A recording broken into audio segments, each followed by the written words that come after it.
Hi, I'm Olivia. This is AV Club, where I talk about horror, litfic, weird books, whatever I want to talk about. And today I'm talking about 6 horror novels that came out in 2025 that you have not read yet.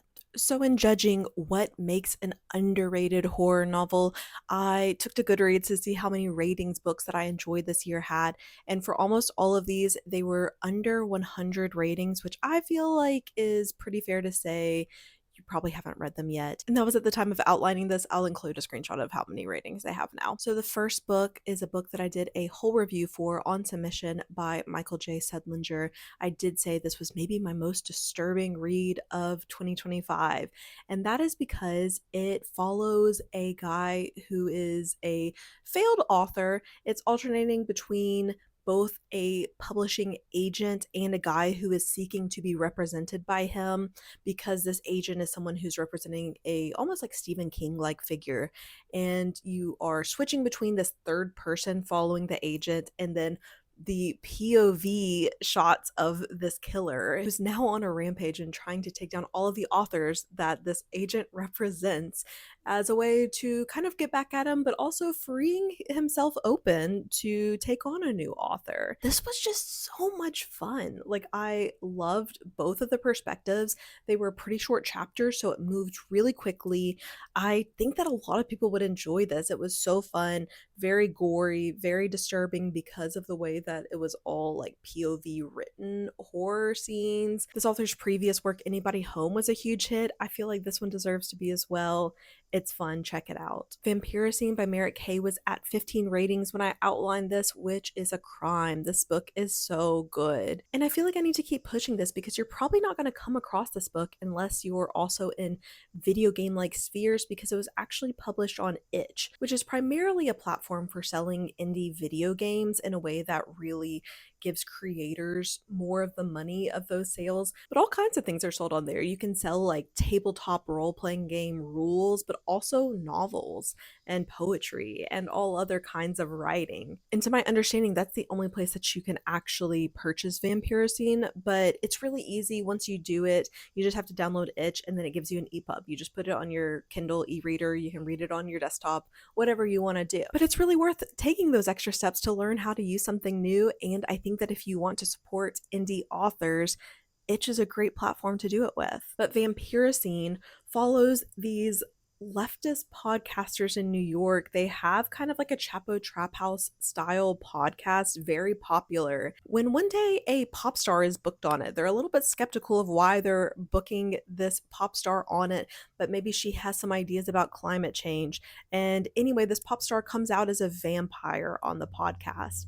And the reason that she's so invested in climate change is because vampires are going to see the effects of climate change during their individual lifespan, which is what they're saying is separating them from the humans, because humans are like passing down the problem to the next generation, whereas vampires are actually going to have to deal with it themselves.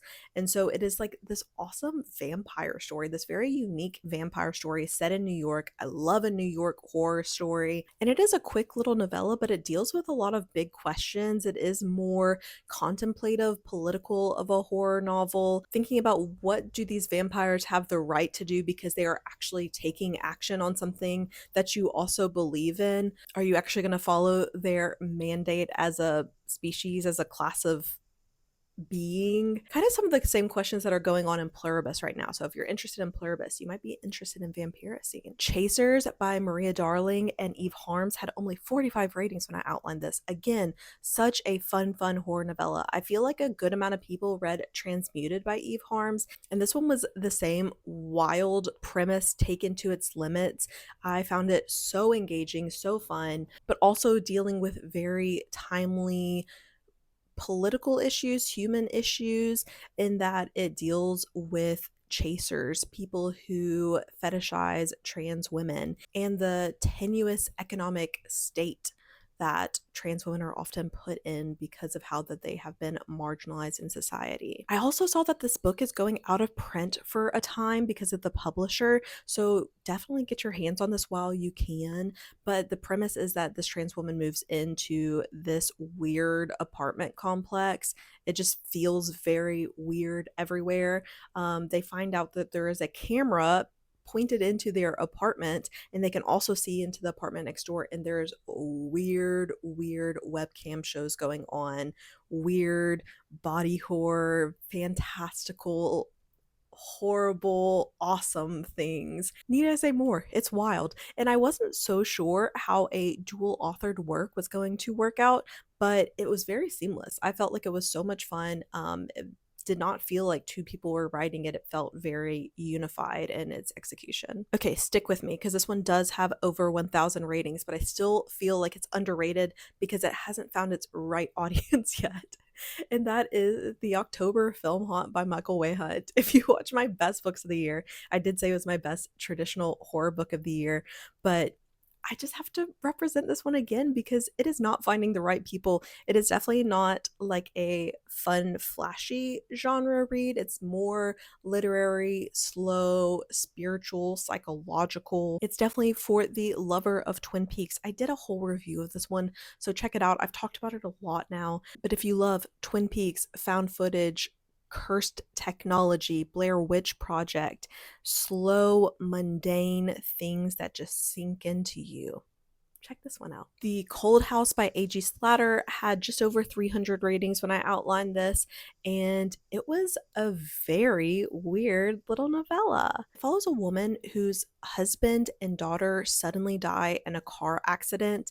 A lawyer comes to talk to her about this because it turns out her husband is not who he said he was, and now she is a very rich widow. She is sent to his weird ancestral home, and things get weird. She feels like she's being talked to by her daughter. There's weird people in the town. It's definitely like a weird little village vibes. Like if you like folk horror, it kind of feels like folk horror, but there's definitely some other stuff going on, but some really intriguing stuff with like who was her husband. They were kind of having some issues before he died too, so there's like that extra level of how should I feel about this situation. It's more introspective and emotional than the other books that I've talked about here. So if you're looking for something a little bit more, I don't want to say more restrained, but a little less wacky, then maybe The Cold House. And this last one is also a very atypical pick because it is called Heatwave by the author deaddeaddeath. And this is also on Itch, but it is not like a novel that you put an EPUB on your Kindle or whatever. It's actually a visual novel. And if you were a reader, then maybe you should check out visual novels, even if you're not otherwise into video games, because it is like reading a book, but you also have images, sounds, animations. I mean, there's just some video game like elements, but no gameplay. And I feel like a lot of readers don't know that this is a possibility. But Heatwave is a very disturbing visual novel. This is probably actually the most disturbing thing that I read this year, but didn't really count it because it's not a traditional novel as such. But it follows a catgirl character named Angel who is in a very abusive relationship. This is very transgressive. It reminds me of something like Dennis Cooper. It reminds me of something like Kathy Acker. There are really horrible dynamics at play. Angel has lost its identity, so it is both an exploration of Angel and its relationships with people, as well as like there really is this climate change heat wave going on. They're traveling with a new abusive partner and exploring what this new dystopian hellscape looks like. I cannot stress how dark, how disturbing this is, but there was really something beautiful in how it was written. Like the language was just so beautiful. It was so tightly written. I don't know anything else about this author. They don't connect to any other social media or anything like that to follow them anywhere elsewhere. So all I have is this game. And for that reason, I feel like it's so underseen, so underrated. I feel like this was honestly one of the best written things that I read this year. And it's kind of hidden in this video game where a lot of readers are not yet venturing. So this is definitely one that you will need to look up content warnings for because it has basically every content warning in it. But if you're interested in transgressive fiction, I feel like this one cannot be missed. So those are 6 horror novels that I'm pretty sure you have not read yet, but if you have, let me know what you think, if you think it's underrated as well. And otherwise, tell me your most underrated horror novel of 2025 and maybe I'll check it out soon. But until next time, I'll talk to you later. Bye.